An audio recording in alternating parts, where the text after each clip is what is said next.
तो अभी तक हम लोगों ने आप लोगों की न्यूक्लियोफिलिक सब्स्टिट्यूशन रिएक्शंस के बारे में पढ़ा। तो कल हम लोगों ने एनजीपी के साथ और एसएनआई के साथ न्यूक्लियोफिलिक सब्स्टिट्यूशन रिएक्शंस को ख़त्म कर लिया है। आज बस एक क्विक रिवीजन देख लेते हैं कि SN1 और SN2 को तुम आपस में किस तरीके से डिस्टिंग्विश करोगे, मतलब SN1 और SN2 एक तरीके से किस मायनों में एक दूसरे से अलग है। तो बातचीत करते हैं SN1 वर्सेस SN2 की। तो एक बात ध्यान रखना, मैं अभी वापस से पूरी डिटेल्स नहीं पढ़ा रही हूँ। हमने अभी तक जितना भी पढ़ा है उस पढ़ी हुई चीज़ को हम लोग सिर्फ शॉर्ट में रिकॉल कर रहे हैं और कुछ भी नहीं। तो अगर सबसे पहले बातचीत की जाए स्टेप्स की नज़र से, तो SN1 एक ऐसी रिएक्शन होती है जो आप लोगों की 2 स्टेप में होती है, और SN2 एक ऐसी रिएक्शन होती है जो आप लोगों की एक ही पर्टिकुलर स्टेप में कंप्लीट हो जाती है। ठीक है। अच्छा, उसके अलावा अगर बात करते हैं हम लोग रेट की, और बातचीत की जा सकती है किसकी, ऑर्डर के बारे में, बात की जा सकती है किसकी, मॉलिक्यूलैरिटी के बारे में। एक एक करके इस पे बात करते हैं। टोटल काइनेटिक्स के बातचीत है। तो अगर मैं रेट की बातचीत करूँ SN1 में, तो रेट जो होता है वो डायरेक्टली प्रोपोर्शनल होता है सिर्फ और सिर्फ आपके सबस्ट्रेट की कंसंट्रेशन पे, है ना। यानी कि आपके पास अगर अल्काइल हैलाइड है तो अल्काइल हैलाइड, अगर सबस्ट्रेट ईथर है तो ईथर की कंसंट्रेशन पर, अगर आपका सबस्ट्रेट कुछ और है तो उस पर्टिकुलर सबस्ट्रेट की कंसंट्रेशन पर, लेकिन आपके रिएक्टेंट की कंसंट्रेशन पर डिपेंड नहीं करता। ठीक है। इसीलिए SN1 रिएक्शंस का जो ऑर्डर है वो कितना है, 1 है। और मोलिकुलैरिटी की अगर मैं बात करूं तो मोलिकुलैरिटी भी कितनी है, 1 है। So therefore these reactions are termed as आप लोगों की विच रिएक्शंस, यूनिमोलिकुलर रिएक्शंस। ठीक है। ओके। SN2 के बारे में अगर हम बातचीत करें तो SN2 उन रिएक्शंस को कहते हैं जिनका रेट डायरेक्टली प्रोपोर्शनल होता है किस चीज के, आपके सबस्ट्रेट की कंसंट्रेशन पे भी डिपेंड करता है, एज वेल एज वो जो आपने रिएजेंट यूज किया है उस रिएजेंट की कंसंट्रेशन पे भी डिपेंड करता है। तो ऐसे रिएक्शंस को हम लोग कहते हैं SN2 रिएक्शन। इनमें ऑर्डर बराबर होता है 2, और साथ ही साथ में यहाँ पे इनकी मोलिकुलैरिटी होती है 2। इसीलिए इन रिएक्शंस को हम लोग कौन सी वाली रिएक्शंस कहते हैं, बाय मॉलिक्यूलर रिएक्शंस कहते हैं। डन। अच्छा, स्टेप्स हो गया, रेट हो गया, ऑर्डर हो गया, मोलिकुलैरिटी हो गया। अब बात करते हैं हम लोग लेट्स से आपकी रिएक्शन इंटरमीडिएट RI की। ठीक है। एक बात कर लेते हैं हम लोग स्टीरियो केमिस्ट्री की, कि मतलब जो प्रोडक्ट बनता है वो किस तरीके का होता है। इसका एक हैंडराइटिंग कैसी जा रही है यार, 1 मिनट 2 मिनट रुको। ठीक है। एक बात कर लेते हैं स्टीरियो केमिस्ट्री की, और एक बात कर लेते हैं हम लोग यहाँ पे किसकी, रीअरेंजमेंट की। ये 3 टॉपिक्स पे बात करते हैं। तो जैसे कि तुम्हें पता है, अगर मैं बात कर रही हूँ SN1 रिएक्शन की, तो वहाँ पे जो रिएक्शन इंटरमीडिएट बनता है वो क्या बनता है, आप लोगों का एक कार्बोकैटायन। और अगर मैं SN2 मैकेनिज्म की बात करूँ तो उस रिएक्शन में किसी भी प्रकार का कोई भी रिएक्शन इंटरमीडिएट नहीं बनता, इसीलिए SN2 रिएक्शन में रीअरेंजमेंट भी नहीं होता।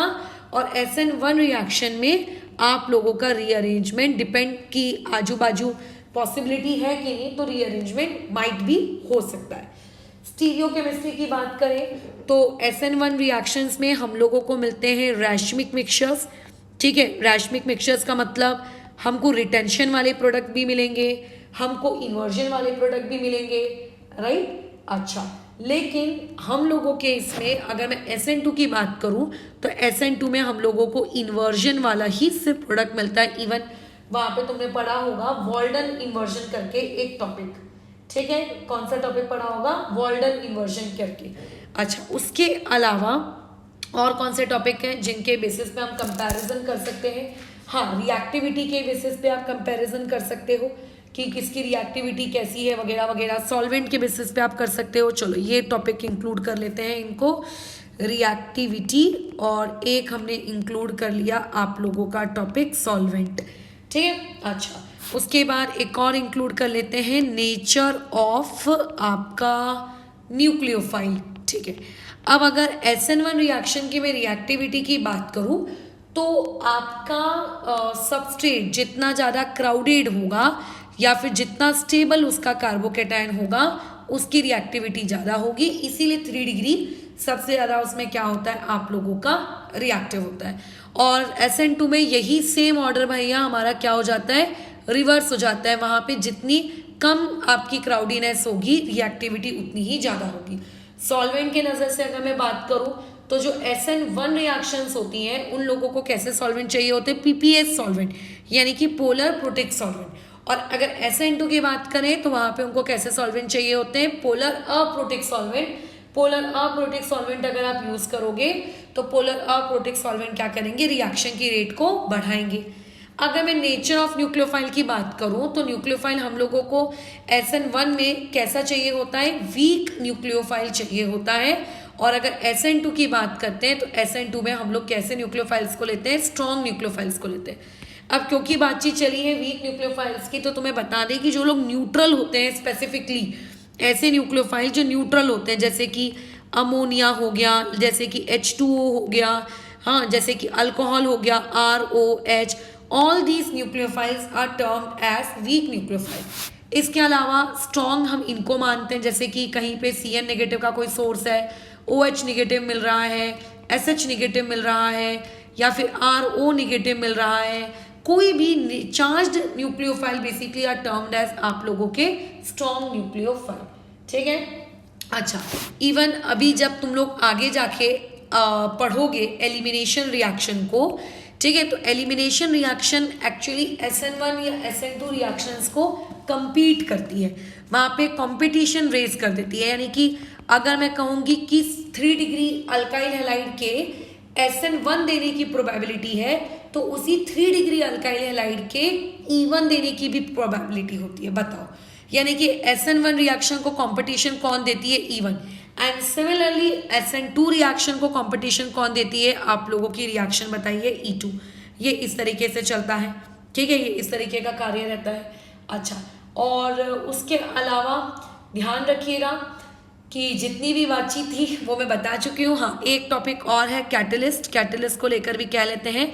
तो SN1 रिएक्शन में जो तुम्हारे हैवी डी ब्लॉक के मेटल आयंस होते हैं, लाइक लेड हो गया, सिल्वर हो गया, राइट, या फिर लेविस एसिड्स हो गए, ये बेसिकली आप लोगों के क्या कहलाते हैं, आप लोगों के कैटलिस्ट कहलाते हैं। हैवी मेटल आयंस, इन लोगों को हम लोग बेसिकली इनका क्या कहते हैं, कैटलिस्ट कहते हैं। ये ऑलरेडी मैं नोट्स कॉपी में लिखवा चुकी हूँ। या फिर लेविस एसिड्स को हम लोग क्या कहते हैं, इन लोगों के पर्टिकुलरली कैटलिस्ट कहते हैं। ठीक है, अच्छा, और उसके अलावा अगर मैं SN2 की बात करूँ तो इनके कैटलिस्ट के बारे में हमने उतना पढ़ा नहीं था, बट फिर भी अगर तुम सुनना चाहते हो तो बस एक वर्ड याद रखो, क्राउन ईथर्स, बस, और इस तरह तुम लोगों को याद रखने की जरूरत नहीं है। और आखिरी चीज, एक बार ग्राफ की एनालिसिस कर लेते हैं। तो ग्राफिकल एनालिसिस पे अगर मैं बातचीत करूँ यहाँ पे, तो जब हम लोगों ने SN1 रिएक्शन पढ़ी थी तो तुम्हें यहाँ पे शायद याद होगा कि SN1 रिएक्शन में आपके पास ट्रांजिशन स्टेट्स भी थी और आपके पास रिएक्शन इंटरमीडिएट भी था, है ना, आपके पास रिएक्शन इंटरमीडिएट भी था और आपके पास ट्रांजिशन स्टेट भी थी। और मैंने तुम्हें वहाँ पे ये भी बताया था कि अगर कार्बोकैटायन का अरेंजमेंट होता है तो एक पीक और आ जाएगा। मतलब नॉर्मली अगर मैं SN1 रिएक्शंस में पीक की बातचीत करूं तो SN1 रिएक्शंस में टोटल हमको कितनी पीक्स मिलती थी, 2 पीक। लेकिन अगर एक बार रीअरेंजमेंट हो रहा है तो उस रीअरेंजमेंट की वजह से हमें एक पीक और भी मिल जाती थी। ठीक है, तो ग्राफिकल एनालिसिस की अगर हम बात करते हैं तो टोटल हमें कितने टाइप की पीक्स मिलती है। अगर मैं कर्व प्लॉट करूं तो इस तरीके से 2 पीक्स तो कम से कम मिलती ही है। ठीक है, मिलती ही है। और अगर मैं SN2 की बात करूं तो वहां पे हम लोगों को एक सिंगल पीक में हम लोगों का काम हो जाता है। ठीक है, बस यही तुम लोगों की बातचीत थी और कुछ भी नहीं। सो इस तरीके से तुम आइडेंटिफाई कर सकते हो कि आप लोगों के पास जो पर्टिकुलर रिएक्शन है वो SN1 है कि SN2। इवन बोर्ड्स के पेपर में भी आपको इस तरीके के क्वेश्चन दिए जाते हैं डिस्टिंग्विश लिखने के लिए कि अच्छा ये रिएक्शन SN1 जा रही है कि रिएक्शन SN2 जा रही है। अब बात ये होती है कि आपने जो इतनी अभी तक पढ़ाई लिखाई की, मतलब मैं अभी अगर छोटा सा रिकॉल टॉपिक लूँ तो 10 मिनट का तो मेरा रिकॉल टॉपिक ही बन जाएगा, लेकिन चलो खैर फिर भी लेने की कोशिश कर लेते हैं। जैसे अगर आप लोगों के पास मान लेते हैं क्या रहा, अल्काइल हैलाइड रहा। ठीक है, अल्काइल हैलाइड में आपके पास मान के चलते हैं SOCl2 है और आपने लेके रखा है ईथर, तो ये रिएक्शन कौन सी होती है? ये रिएक्शन बेसिकली हो जाती है आपकी SNI। लेकिन अगर आपने सेम टू सेम यही रिएक्शन लेकर रखी है, लेकिन अगर आप इसमें क्या ले रहे हो, ईथर के साथ साथ पिरिडीन भी ले रहे हो, तो ये रिएक्शन फिर SNI नहीं होती है, ये रिएक्शन कौन सी होती है आप लोगों की? SN2। ऐसे करते करते हमने बहुत सारी पढ़ी थी। अगर मैं विलियमसन सिंथेसिस रिएक्शन की बात करूं, तो जो तुम लोगों की विलियमसन सिंथेसिस रिएक्शन है, वो विलियमसन सिंथेसिस रिएक्शन हमेशा आप लोगों को क्या देती है? आप लोगों को SN2 वाले ही आंसर्स देती हैं। याद आ रहा होगा। ऐसे हम लोगों ने और भी पढ़े थे कि जब भी हम लोग हमारे अल्काइल हैलाइड के साथ कोई भी फॉस्फोरस वाले ले लेते हैं, लाइक PX5 या फिर ले लिया लेट्स से कि PX3, तो ये लोग आपको कैसी रिएक्शन देते हैं? SN2 रिएक्शन देते हैं, है ना। अगर आप अपने अल्काइल हैलाइड्स के साथ HBr का प्रयोग करते हैं या फिर HI का प्रयोग करते हैं, तो ये कौन सी रिएक्शन देते हैं? SNI रिएक्शन देते हैं। हमने ये पढ़ा था कि फिंकलस्टीन रिएक्शंस कौन सी रिएक्शंस देती हैं? SN2 रिएक्शन देती हैं। जो हमने पढ़े थे स्वार्ट्स रिएक्शन, ये कैसी रिएक्शन देती है? ये आप लोगों को SN1 रिएक्शन देता है, ठीक है ना। ये सारे टॉपिक्स हम लोगों ने बेसिकली पढ़ के रखे। फिर हमने ईथर्स के केस में पढ़ा था, तो ईथर्स के केस में तो देखो दोनों ही पॉसिबल थे, और क्या नियम थे, क्या कायदे थे, वो मैं ऑलरेडी बता चुकी हूँ। SN1 और SN2 कब देता है?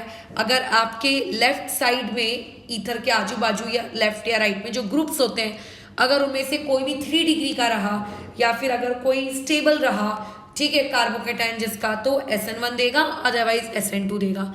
फिर हमने इपॉक्साइड्स के बारे में पढ़ा था, राइट। इपॉक्साइड्स भी आपके SN1 देते हैं और SN2 देते हैं, बट ये SN1 तब देते हैं, ठीक है। और उसके बाद जब ये एसिडिक होता है, 1 मिनट, श्रेयन का एक मैसेज आया है, ये SNI कैसा है इस बार? तो न्यूक्लियोफाइल रिएजेंट से ही आया है ना, कि बाद में देखेंगे, रुको इसके वाले को, इसके डाउट बाद में। अभी फिलहाल SN2 कब हो जाती है? जब रिएक्शन कैसी होती है? बेसिक मीडियम में होती है।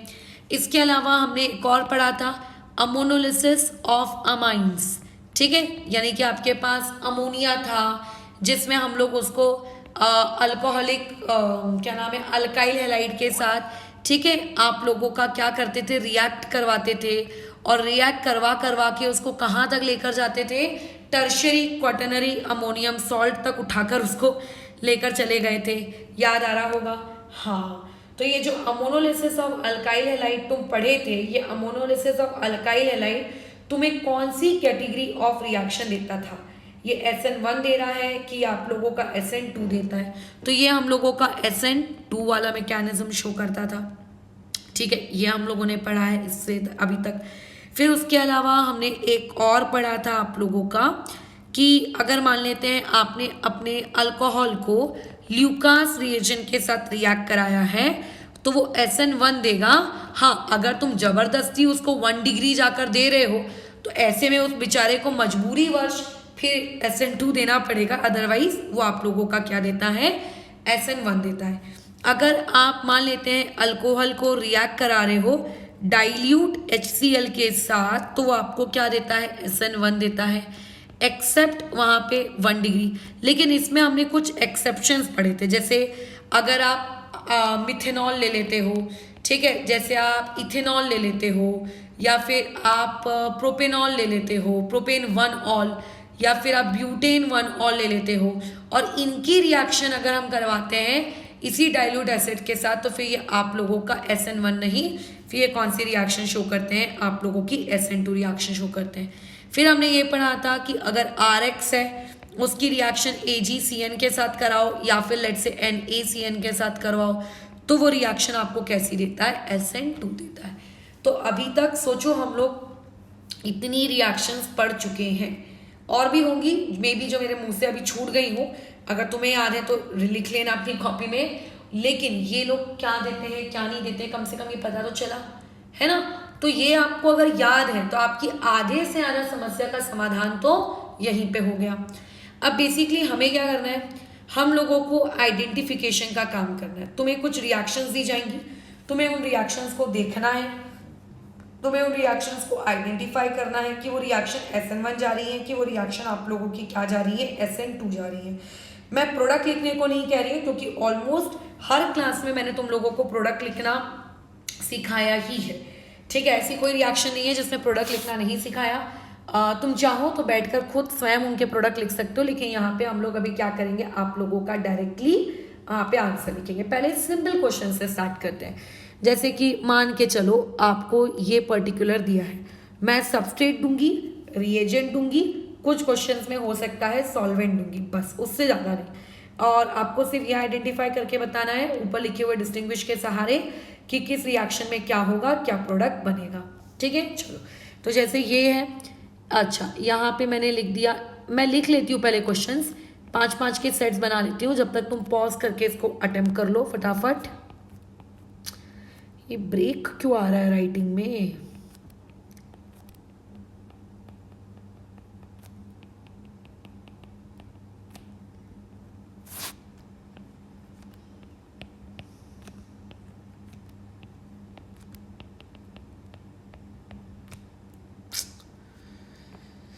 एक मिनट, इसके ब्रेक को ठीक करना चाहिए। देखते हैं शायद ब्रेक इम्प्रूव हुआ हो। हाँ नहीं, ठीक है, अभी जैसा भी ब्रेक है उसको अब झेलना तो हमको ही पड़ेगा, ठीक है। आई डोंट नो ये ब्रेक ऐसा क्यों क्रिएट हो रहा है राइटिंग में।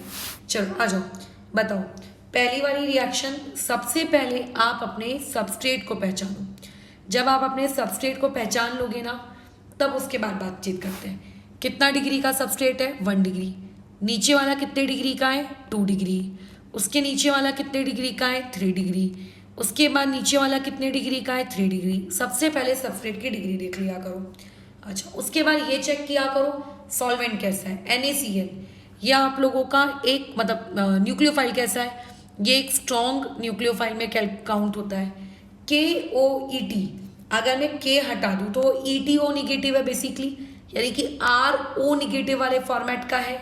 R मतलब कार्बन की चेन, तो ये लोग भी किस कैटेगरी में आते हैं? स्ट्रॉन्ग न्यूक्लियोफाइल की कैटेगरी में आते हैं। H2SO4 इसके पास आ जाती हूँ, तो H2SO4 एज सच आपका स्ट्रॉन्ग न्यूक्लियोफाइल या वीक न्यूक्लियोफाइल में काउंट नहीं करेंगे, क्योंकि वो एक आपका बेसिकली एसिड है। लेकिन CH3OH न्यूट्रल, ये आप लोगों का क्या है? वीक है। चलो अब बताओ, 1 डिग्री क्या देते हैं? SN2 देते हैं कि SNI देते हैं? तो हमें अच्छे से पता है कि 1 डिग्री वाले क्या देते हैं आप लोगों के? SN2 मैकेनिज्म, तो ये SN2 देगा, ठीक है, बराबर। अच्छा, नेक्स्ट वाला 2 डिग्री है। अच्छा, अब मैं इसमें बारे में बताना भूल गई कि 3 डिग्री वाले जो रहते हैं वो प्रेफर करते हैं क्या, कि वो SN1 दें। 1 डिग्री वाले क्या प्रेफर करते हैं कि हम लोग SN2 दें। अब जो बेचारे बीच के लोग हैं SN2, ठीक है, वो SN2 वाले थोड़े मतलब जो बीच के 2 डिग्री वाले हैं वो झूलते रह जाते हैं। बताओ, वो झूलते रह जाते हैं इस सिचुएशन में कि भैया हम किधर जाएं, हम SN1 को फॉलो करें कि हम SN2 को फॉलो करें। तो SN2 जाएगा कि SN1 जाएगा, आपका 2 डिग्री वाला, इसको लेकर थोड़ा सा मतभेद है। अब इस मतभेद को कैसे क्लियर किया जाए? अगर SN2 के साथ आपने कोई कमजोर मतलब 2 डिग्री के साथ आपने अगर कोई कमजोर न्यूक्लियोफाइल दिया है तो वो SN1 करेगा। अगर आपने 2 डिग्री वाले के साथ कोई ताकतवर न्यूक्लियोफाइल दिया है तो वो क्या करेगा बताओ? आप लोगों का पर्टिकुलरली SN1 रिएक्शन शो करेगा, ठीक है, बराबर। ये इस तरीके से, बस ये इतना फिलहाल के लिए छोटा सा आप कंपैरिजन चार्ट दिमाग में रख सकते हो। अदरवाइज जब हम लोग एलिमिनेशन पढ़ेंगे तो एलिमिनेशन के दौरान भी मैं ये चीज़ बताऊंगी, ठीक है ना। एलिमिनेशन के दौरान भी ये बताऊंगी कि जो 2 डिग्री वाले होते हैं ये SN1 भी देते हैं, ये SN2 भी देते हैं। अगर आपने न्यूक्लियोफाइल कैसा रखा है, कमजोर रखा है, तो ये प्रेफर करेंगे SN1 करना। अगर न्यूक्लियोफाइल ताकतवर रखे हो तो ये प्रेफर करेंगे क्या करना? आप लोगों का SN2 में जाना, ठीक है। ये चीज़ ज़्यादा अच्छे से क्लियर होगी जब हम लोग एलिमिनेशन रिएक्शन पढ़ेंगे, क्योंकि उस वक्त आपको E1 E2 भी आएगा, तब मैं एक साथ चारों को कंपेयर करके बता दूंगी। अब बताओ, यहाँ पे आ जाते हैं। ये वाला तो 2 डिग्री है, लेकिन आपने न्यूक्लियोफाइल कैसा इस्तेमाल किया है? स्ट्रॉन्ग। तो स्ट्रॉन्ग न्यूक्लियोफाइल होने की वजह से ये रिएक्शन क्या करेगी? SN2 करेगी। नीचे वाला तो 3 डिग्री है, सोचने की भी ज़रूरत नहीं है। 3 डिग्री वाले हमेशा किसको फॉलो करेंगे? SN1 1 को फॉलो करेंगे। उसके नीचे वाला भी देखो 3 डिग्री है, 3 डिग्री वाला किसको फॉलो करेगा, SN1 को फॉलो करेगा। तो इस तरीके से तुम्हें बहुत सारे स्टेट्स दिए जाते हैं और पेपर में डायरेक्टली कभी आप लोगों को ऐसा क्वेश्चन तो नहीं आएगा कि आइडेंटिफाई करिए कि वो SN1 कर रहा है कि वो SN2 कर रहा है। लेकिन हाँ, अगर आप किसी रिएक्शन को आइडेंटिफाई करने में सक्सेसफुल हो गए तो कम से कम आप उस रिएक्शन का प्रोडक्ट तो सही ढंग से लिख लेंगे, क्योंकि दोनों के प्रोडक्ट को लिखने में क्या होता है, अंतर होता है कि नहीं होता है। किस तरीके से अंतर होता है, एक में इन्वर्जन होता है और एक में अगर कैरल सेंटर बन गया तो आपका रिटेंशन प्लस इन्वर्जन आपको लिखना पड़ता है। फिर आपको रेट वगैरह लिखने को पूछी जा सकती है कि बताइए इसकी रेट क्या होगी, इसका ऑर्डर क्या होगा। वो तभी बता पाओगे ना जब आप रिएक्शन को क्या करोगे, आइडेंटिफाई करोगे। चलो नेक्स्ट 4 सवाल में आते हैं। जैसे मान के चलो ये आपको दिया है, यहाँ पे मैंने ले लिया MEOH और उसके बाद यहाँ पे X है। फिर उसके बाद एक और क्वेश्चन उठा लेते हैं। थोड़ा स्पीड में रखना, वीडियो की स्पीड थोड़ी तेज रखना, क्योंकि मैं क्वेश्चन भी लिख रही हूँ तो उसको लिखने में थोड़ा सा वक्त लग रहा है और तुम्हारा टाइम नहीं वेस्ट होना चाहिए, ठीक है। अरे यार, एक तो ये राइटिंग एक्चुअली बहुत परेशान कर रही है, पता नहीं क्या हो गया इसको, डिस्टर्ब।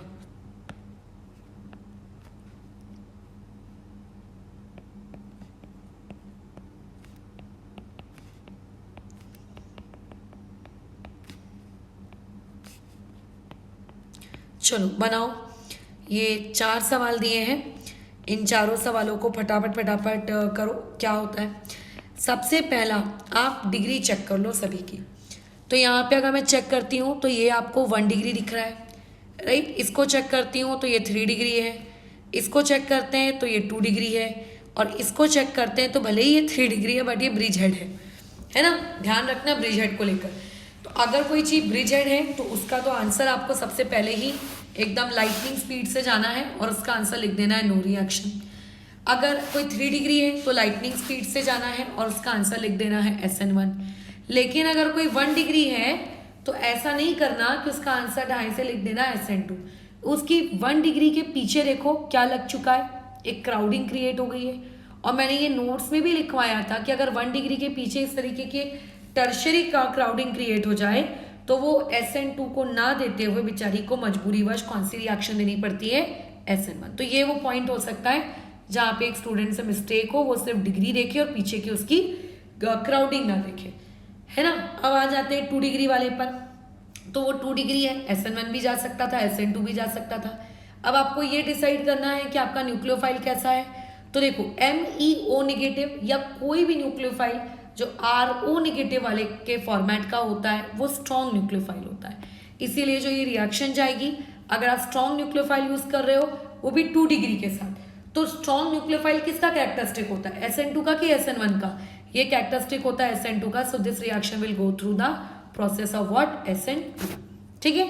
तो इस तरीके से आपको रिएक्शन में आइडेंटिफाई करते आना चाहिए कि कौन सी रिएक्शन कौन सी पर्टिकुलर प्रोसेस के थ्रू जा रही है, ठीक है। क्योंकि जैसे कि मैंने कहा, अगर रिएक्शन आइडेंटिफाई कर सकते हो तो फिर उस रिएक्शन से रिलेटेड सारे काम भी आप आसानी से आइडेंटिफाई कर लोगे। अच्छा, अब जैसे मान के चलते हैं ये आपको एक पर्टिकुलर रिएक्शन दी हुई है KSH, ठीक है।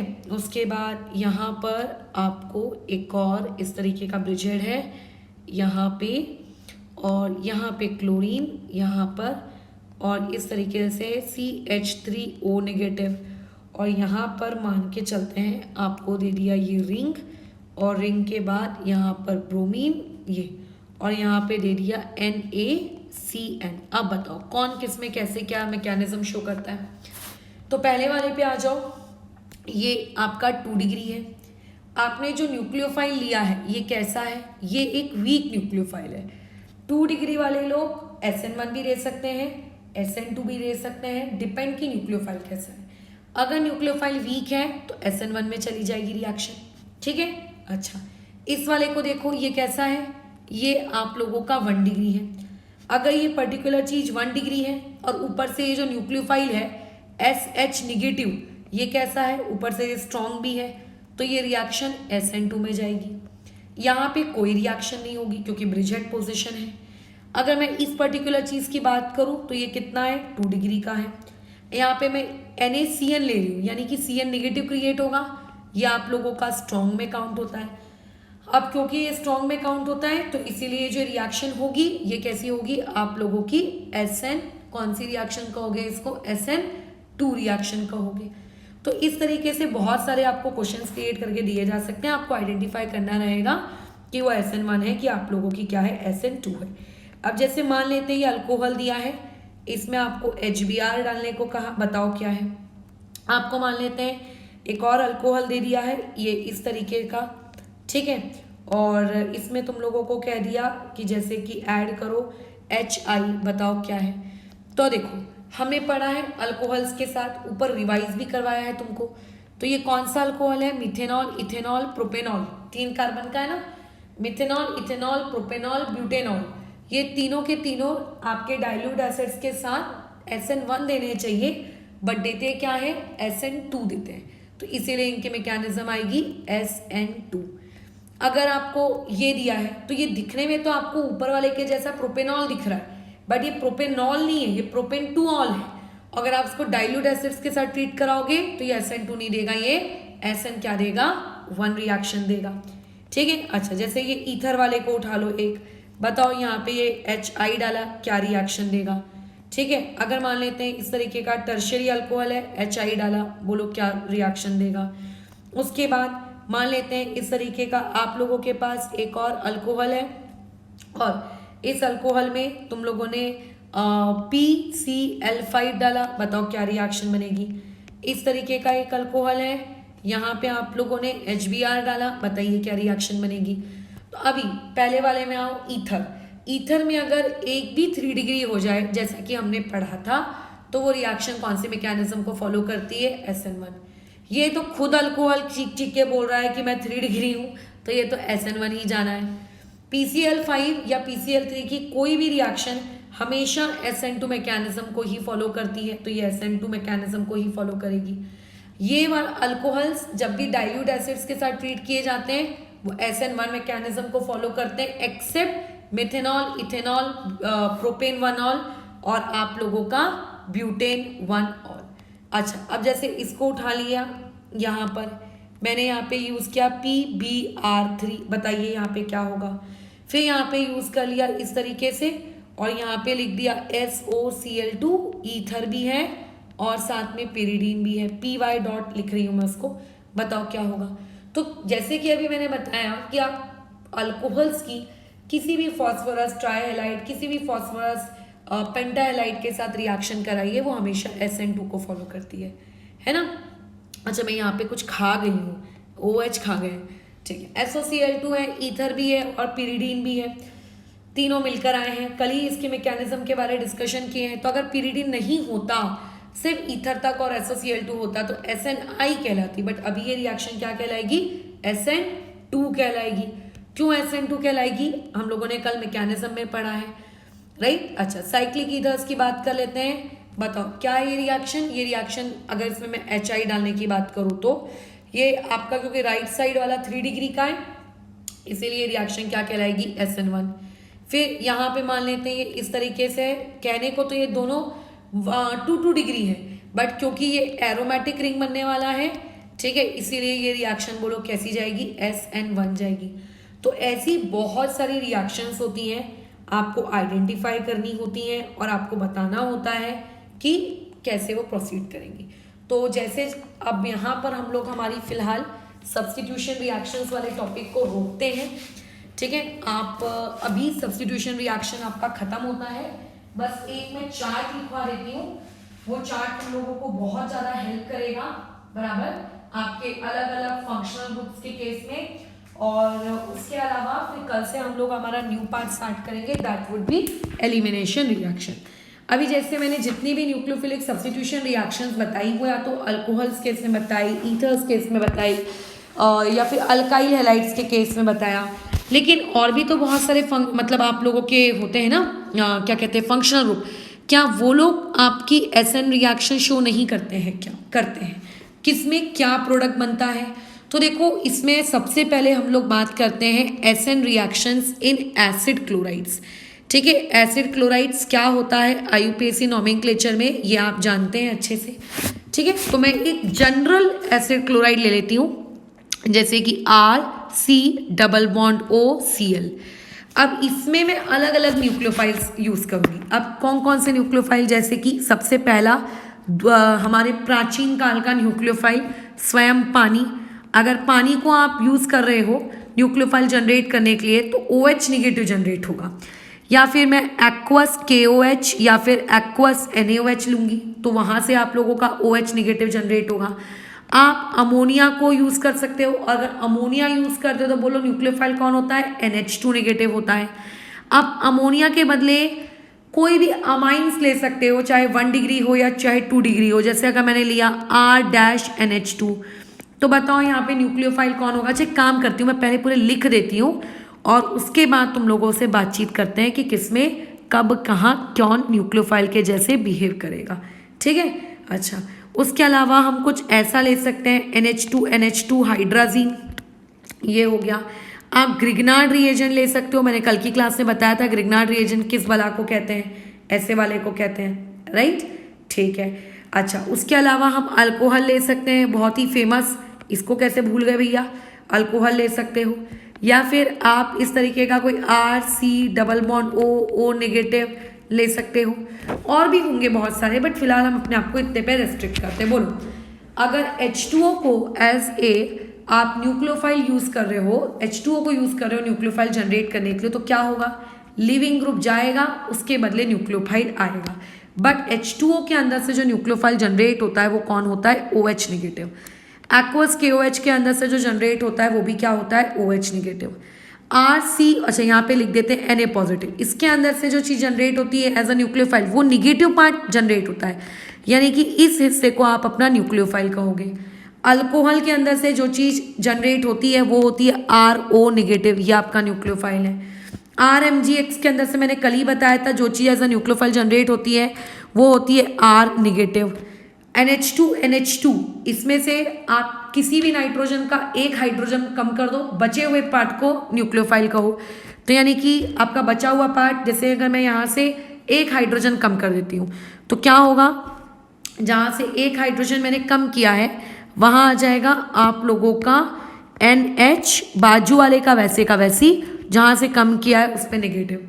सिमिलरली अगर ये 2 डिग्री अमाइन भी होता तो भी यही करते, एक हाइड्रोजन कम कर देते और इस तरीके से नेगेटिव क्रिएट कर देते। 1 डिग्री अमाइन भी होता तो एक हाइड्रोजन कम कर देते, इस तरीके से नेगेटिव क्रिएट कर देते। अमोनिया होता, एक हाइड्रोजन कम कर देते, आप उस पर एक नेगेटिव क्रिएट कर देते। So this is like how nucleophiles basically are created. तो ऐसा नहीं है कि आपको न्यूक्लियोफाइल रटने पड़ते हैं, जैसे जैसे आप प्रैक्टिस करते हैं आपको अपने आप समझ में आ जाता है कि किस पर्टिकुलर केस में कौन सी species as a nucleophile behave करने वाली है।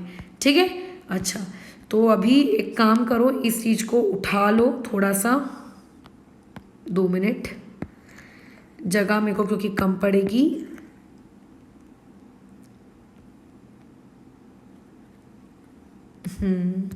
ठीक है, चलो अब तुम्हें प्रोडक्ट लिखना है, चलो प्रोडक्ट बताते जाओ क्या क्या होगा।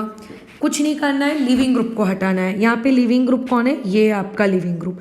जो भी लिविंग ग्रुप को हटाओ उसके बदले में क्या कर दो, उस पर्टिकुलर न्यूक्लियोफाइल को लगा दो। ठीक है, अच्छा, जैसे यहाँ क्या हो जाएगा, RC डबल बॉन्ड OCl चला गया, उसके बदले में आ गया, बोलो कौन, OH। क्या बन गया, कार्बोक्सिलिक एसिड बन गया। Please forget about by product, क्योंकि मेन चीज आपके लिए प्रोडक्ट लिखना है। सिमिलरली एक्वस KOH में भी वही चीज होगी, क्योंकि बेसिकली वहां से भी जो न्यूक्लियोफाइल क्रिएट हो रहा है वो OH ही होता है ना। अच्छा, बस दिक्कत ये है कि वहाँ पे हम O निगेटिव Na पॉजिटिव लिख सकते हैं, बट आप प्लीज उसको OH ही लिखो, जब हम इस चैप्टर को फर्दर डिटेल में पढ़ेंगे तब देखते बैठेंगे। यहाँ क्या हो जाएगा, RC डबल बॉन्ड ONH2, क्या कहते हैं इसको, अमाइड कहते हैं। ठीक है, ये क्या बनेगा, RC डबल बॉन्ड। अब ध्यान दो, नेगेटिव चार्ज किस पर है, नाइट्रोजन पे। लिखते वक्त मैं लिखती हूँ कि NH निगेटिव, बट वो नाइट्रोजन पे होता है, तो बॉन्डिंग किसके थ्रू होगी, नाइट्रोजन के थ्रू होगी। नाइट्रोजन से एक हाइड्रोजन, नाइट्रोजन से एक R-। यहाँ पे RC डबल बॉन्ड O, इधर ये नाइट्रोजन से जुड़ेगा, ये R- और यहाँ पे ये R डबल डैश, है ना। अगर मैंने इस NH2 यानी कि हाइड्राजीन कहते हैं, इसको यूज किया होता तो ये कहाँ से जुड़ता, इस नेगेटिव पार्ट से जुड़ता, यानी कि NH और NH के आगे फिर NH2। अगर मैं ग्रिग्नार्ड यूज करती तो क्या होता, RC डबल बॉन्ड O, और ये किससे कनेक्ट होता, R नेगेटिव से, तो R हो जाता, यानी कि क्या बना, कीटोन बना।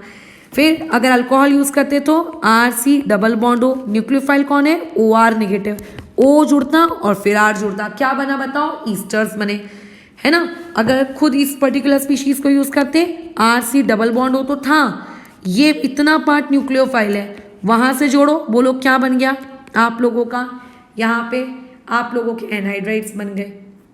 तो ये ऐसा है, तो हमें रटना नहीं पड़ता है कि इसमें ये डाला तो ये बनेगा, ये डाला तो ये बनेगा, ये डाला तो ये बनेगा, ये इस तरीके से खुद फ्लो आता है। अच्छा, जब ऐसे आपको पता चल जाता है कि ये पर्टिकुलर स्पीशीज मेरा क्या है, न्यूक्लियोफाइल है, और ये पर्टिकुलर स्पीशीज मेरा लिविंग ग्रुप है ना। ये अभी हमने बातचीत किसके केस में की, आपके एसिड क्लोराइड्स के केस में की। अब बातचीत करते हैं एनहाइड्राइड्स के केस में।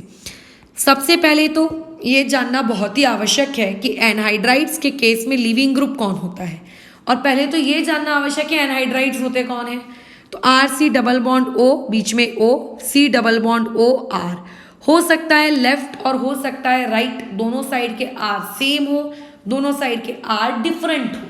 अगर सेम हुए तो आप किसी को भी हटा लो, कोई फर्क नहीं पड़ता, लेकिन अगर डिफरेंट रहे तो किसको हटाएंगे, हम एनहाइड्राइड्स के चैप्टर में सीखेंगे, ठीक है। तो ये पूरा का पूरा इतना part is considered as what, आप लोगों का लिविंग ग्रुप।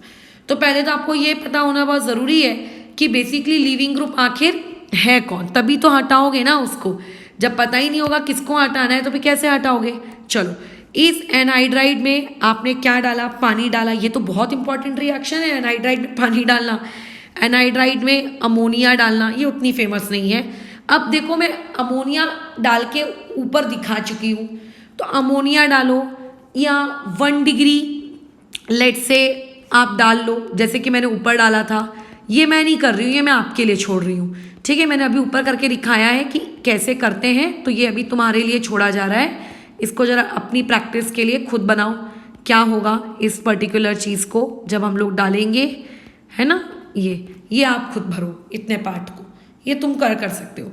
वैसे इवन तुम इसको भी कर सकते हो, इसको चलो एक मैं करके दिखा देती हूँ, बाकी तुम लोगों को खुद पूरे करने हैं। क्योंकि जो मैंने ऊपर न्यूक्लियोफाइल्स की लिस्ट ली थी ना, वही सेम लिस्ट यहाँ पे भी आएगी, और वही सेम लिस्ट जब यहाँ पे आएगी तो आप लोगों को बस न्यूक्लियोफाइल लाना है, लिविंग ग्रुप हटाना है। तो यहाँ पे लिविंग ग्रुप को अगर मैं हटा दूँ तो बचा हुआ पार्ट क्या है, RC डबल बॉन्ड O, और H2O जब एज ए न्यूक्लियोफाइल प्रोड्यूस करने वाला प्राणी बनेगा तो उसके साथ बोलो क्या हो जाएगा, उसके पास आके क्या जुड़ जाएगा, उसके पास आके OH जुड़ जाएगा। एक्वस NaOH यूज करते हो तो वो भी OH ही प्रोड्यूस करता है, वहाँ पे भी वही होगा। NH3 यूज करोगे तो वहाँ पे NH2 जुड़ जाएगा। ये NH2 यूज करोगे तो RC double bond O NH2 जुड़ जाएगा। 1 डिग्री यूज करोगे RC double bond O N, अच्छा इसमें एक हाइड्रोजन खा गए थे, NHR- बन जाएगा। 2 डिग्री यूज करोगे RC double bond O NR- ये ऐसा कुछ बन जाएगा, ठीक है। ये इस तरीके से तो आपको सिर्फ ये पता होना चाहिए लिविंग ग्रुप कौन है। अगर आपको ये पता है कि लिविंग ग्रुप कौन है, आप फटाफट प्रोडक्ट लिख दोगे, ठीक है। तो बस इस चीज़ को अब यहाँ पे रोक देते हैं। कल से हम लोग जो पार्ट स्टार्ट करेंगे दैट वुड बी एलिमिनेशन। और जैसे मैंने अभी SN1 SN2 को कंपेयर किया, एलिमिनेशन खत्म होने के बाद हम E1 E2 को कंपेयर करेंगे। फिर उसके बाद जब हमारा एलिमिनेशन का E1 E2 कंपैरिजन हो जाएगा तो हम SN1 SN2 E1 E2 चारों को आपस में कंपेयर करेंगे, क्योंकि चारों रिएक्शंस आपस में compete करती है। कोई लो टेम्परेचर पे फेवरेबल होती है, कोई हाई टेम्परेचर पे फेवरेबल होती है, ठीक है। तो जितना लंबा SN1 रहा एलिमिनेशन उतना लंबा नहीं रहेगा, वो छोटा रहेगा, आसान रहेगा, इंटरेस्टिंग रहेगा, जल्दी हो जाएगा, ठीक है। और फिर जैसे कि मैं ऑलरेडी तुम्हें सीक्वेंस बता चुकी थी कि एलिमिनेशन को करने के बाद हम लोग एडिशंस की तरफ मूव करेंगे। फिलहाल इस चीज़ को यहाँ रुकते हैं।